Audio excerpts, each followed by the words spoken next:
नमस्कार। अष्टनायिका। भरत मुनि ने अपने प्रसिद्ध ग्रंथ में नाट्य शास्त्र में 8 प्रकार की नायिकाओं का वर्णन किया गया है, जिन्हें अष्टनायिका कहते हैं। 8 प्रकार की नायिकाएं हैं: वासक सज्जा नायिका, विरोधकंठिता नायिका, स्वाधीन भर्तुका नायिका, कलहांतरिता नायिका, खंडिता नायिका, विप्रलब्धा नायिका, पोषित भर्तुका नायिका, अभिसारिका नायिका। नायिका शब्द का अर्थ क्या है? तो नायिका की परिकल्पना संस्कृत साहित्य में की गई है। भरत मुनि की यह एक विशेषकर देन है।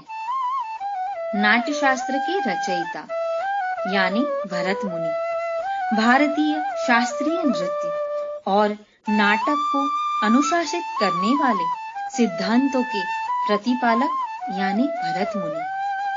यह नाट्यशास्त्र ग्रंथ में भरत मुनि ने स्त्री और पुरुष का वर्गीकरण किया, जिन्हें नायिका और नायक यानी कि प्रेमिका और प्रेमी क्रमशः कहा गया है। इसमें वर्गीकरण उनकी मानसिकता और उनकी मानसिक विशेषताओं, गुणों, स्वभाव, मनोदशाओं, शारीरिक विशेषताओं और भावात्मक अवस्थाओं एवं स्थितियों के अनुसार किया गया है। इसके उपरांत इसके अंतर्गत नारी के मनोभावों का और उसके प्रेम का विभिन्न चरणों का वर्गीकरण बड़े उत्साह एवं सूक्ष्मता से किया गया है।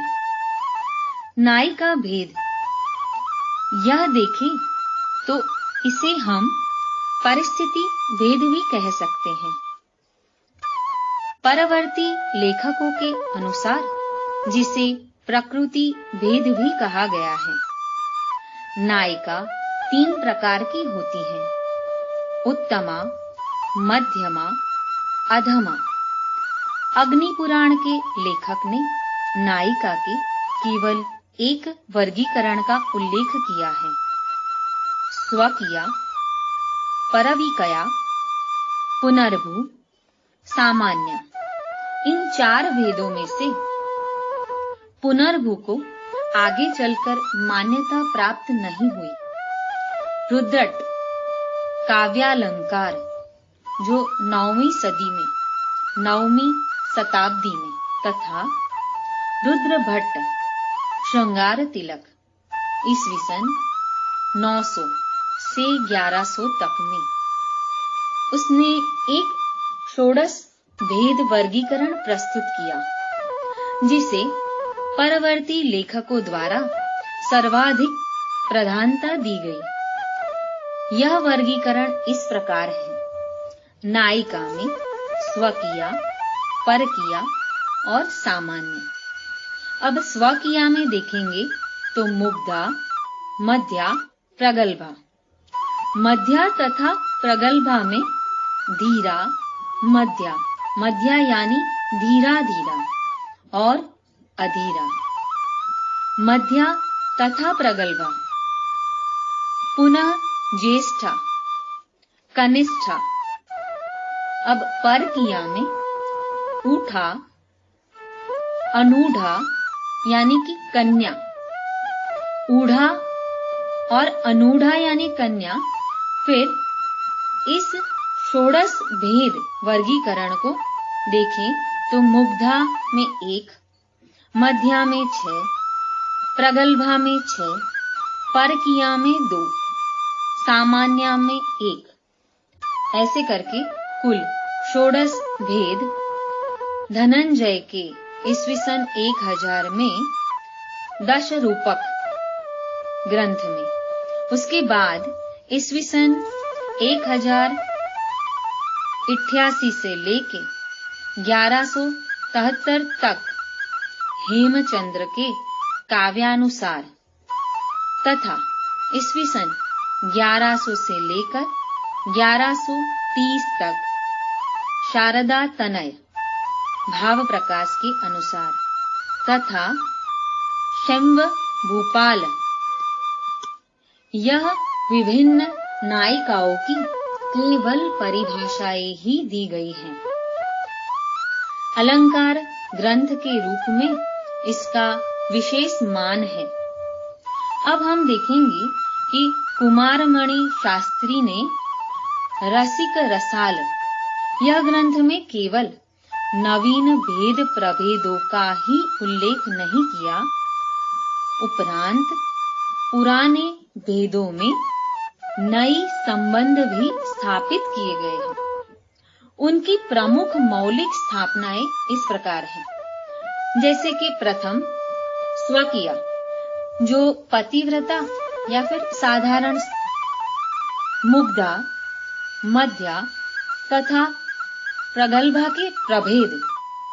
तीसरा है परकीया के भेदों प्रभेदों का पुनर्गठन तथा साहसिका नाम के नए भेद का उल्लेख।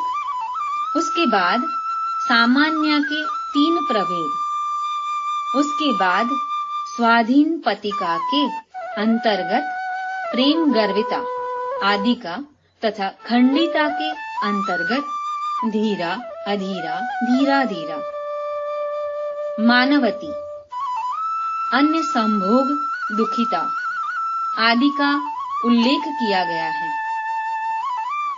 अनुशयना 3 प्रभेद, मुदिता यानी भरत के परिस्थिति भेद वर्गीकरण में भी भानुदत्त के पोषित पतिका नाम का एक नया भेद जोड़ा है, जो बाद में प्रवत्स्यत पतिका नाम से प्रसिद्ध हुआ। अभिसारिका के अंतर्गत उन्होंने और 3 प्रकार जोड़े, जिसमें ज्योत्स्नाभिसारिका, जिसे शुक्लाभिसारिका भी कहते हैं, उसके बाद कमिस्त्राभिसारिका, जिसको कृष्णाभिसारिका भी कहते हैं, तथा दीवसाभिसारिका का उल्लेख किया है। हिंदी में लेखकों ने भानुदत्त का ही सर्वाधिक अनुसरण किया है।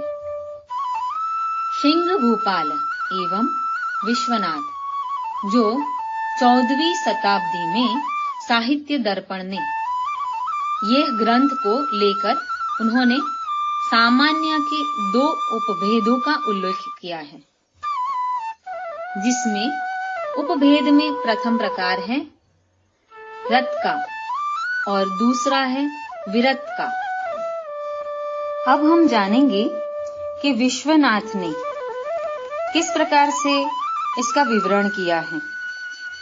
तो उसमें विश्वनाथ ने मुग्धा के 5, मध्या के 5 तथा प्रगल्भा के 6 प्रभेदों का उल्लेख किया है, किंतु नायिका की संख्या गणना में इन प्रभेदों को सम्मिलित नहीं किया।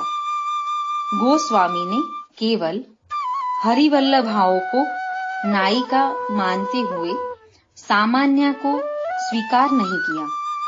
उन्होंने मुग्धा, मध्य, प्रगल्भा भेद परकीया के अंतर्गत भी माने हैं। रूप गोस्वामी द्वारा उल्लिखित मुग्धा के 6, मध्या के 4 और प्रगल्भा के 7 प्रभेद विश्वनाथ कृत प्रभेदों से मिलते जुलते हैं। इस प्रकार से नायिका भेद के संबंधित और भी ग्रंथ हैं, जिनका हम विवरण अगले अंक में देखेंगे।